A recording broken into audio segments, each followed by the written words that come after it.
Hello everyone, Job Education channel to আপোনাক স্বাগতম জনাইছো। ইতিমধ্যে ADR ৰিজাল্ট আমি যিখিনি ৰিসেন্টলি লেটেষ্ট আপডেট পাইছো according to the latest update ADR grade 3 and 4 result are expected to be announced by February or March 2025 এতিয়া আমি প্ৰথম কথাটো কওঁ ফেব্ৰুৱাৰী বা মাৰ্চতে ৰিজাল্টটো মুকলি হ'ব কৈছে কিন্তু ফেব্ৰুৱাৰী আপোনালোকে 25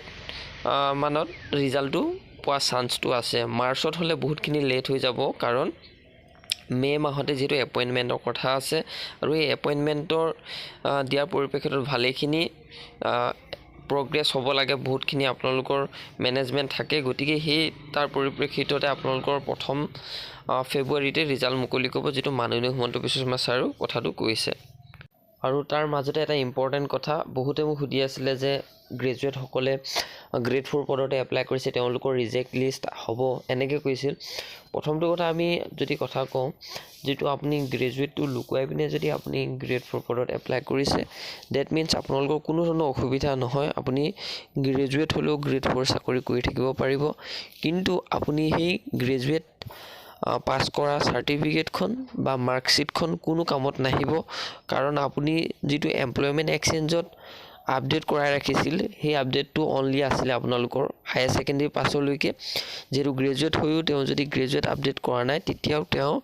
ৰিজেক্ট লিষ্ট নাহে কাৰণ আৰু এতিয়া মেইন কথাটো ৰিজেক্ট লিষ্ট কোনবিলাক হ'ব যদি বাহিৰৰ কোনোবা ল'ৰা ছোৱালীয়ে যেহেতু আজিকালি জানি ইন্টাৰনেট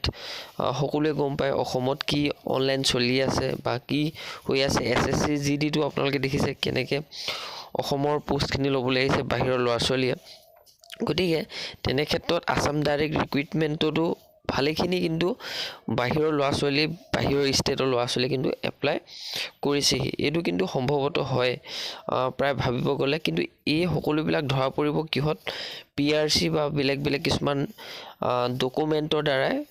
গভৰ্নমেন্টে কিন্তু ধৰা পেলাব এইখিনি আমি চিন্তা কৰিব লগা কথা নাই তেনেকৈ কিন্তু বহুত ৰিজেক্ট লিষ্ট ওলাব বাহিৰৰ ল'ৰা ছোৱালীয়ে ধৰি লোৱা 1000 মান যদিও পৰীক্ষা দিছেহি তেতিয়া কাট অফটো কিন্তু তেওঁলোকে বৃদ্ধি কৰাব গতিকে এনে ক্ষেত্ৰত আকৌ পোষ্ট কিছুমান থাকি যোৱা সম্ভাৱনা থাকি যায় গতিকে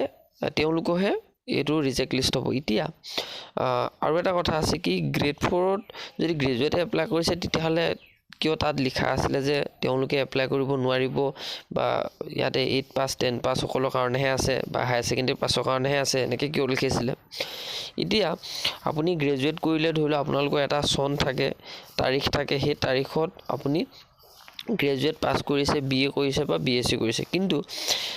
এমপ্লয়মেন্ট এক্সচেঞ্জত বা সকলোখিনি আপডেটত যদি আপোনালোকে চাই ধৰিলো আপুনি গ্ৰেজুৱেটৰ চাকৰি এটা এপ্লাই কৰিব লৈছে অসম চৰকাৰত তেতিয়া আপুনি সেই ডকুমেন্টখন ইউজ কৰিব নোৱাৰিব গ্ৰেজুৱেটৰ কাৰণ আপুনি আপোনাৰ সকলোখিনি আপুনি মিছা কৰি ৰাখিলো এমপ্লয়মেন্ট এক্সচেঞ্জত কিন্তু আপোনাৰ গ্ৰেজুৱেটৰ যিখন পাস আপোনালোকৰ ডেট হয় সেই ডেটটোৱে কিন্তু সকলোখিনি ধৰা পেলাই দিব গতিকে আপুনি যদি গ্ৰেড 4 ধৰিলো আপুনি পাস কৰিলে চাকৰি কৰি আছে আকৌ আপুনি বিএসসি বা বিএ কৰিব লাগিব তেতিয়াহে আপোনাৰ সেই তাৰিখটো কিন্তু আপডেট হ'ব বা আপোনাৰ সাৰ্টিফিকেটখন কামত দিব ঠিক তেনেকুৱা কথা গতিকে এডিআৰ ৰিজাল্টটো আপোনাৰ ফেব্ৰুৱাৰী মাহতে আহিব 25 বা 28ত আৰু ৰিজেক্ট লিষ্ট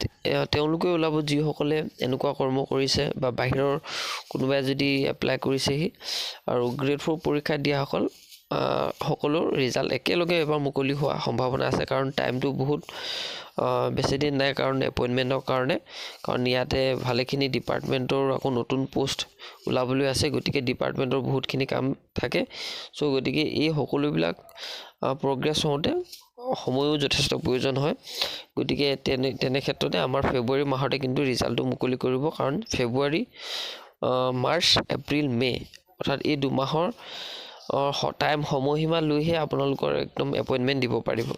গতিকে আগন্তুক যিখিনি প্ৰিপাৰেচন আছে চলাই থাকক ডিএমই ডিএসএছ ৰ কাৰণে নেক্সট যিখিনি আপডেট আছিল সেইখিনিও জনাম কাট অফটো বিষয়লৈ বহুতে সুধি আছিল বহুত কাট অফ যাব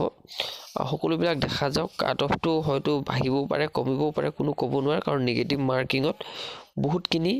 চেঞ্জেছ আহিব পাৰে আপুনি ভবাতকৈ বাঢ়ি যাবও পাৰে আৰু আপুনি ভবাতকৈ বহুতখিনি কমি যাব পাৰে এই সকলোবিলাক কথা যেতিয়া আহিব তেতিয়াহে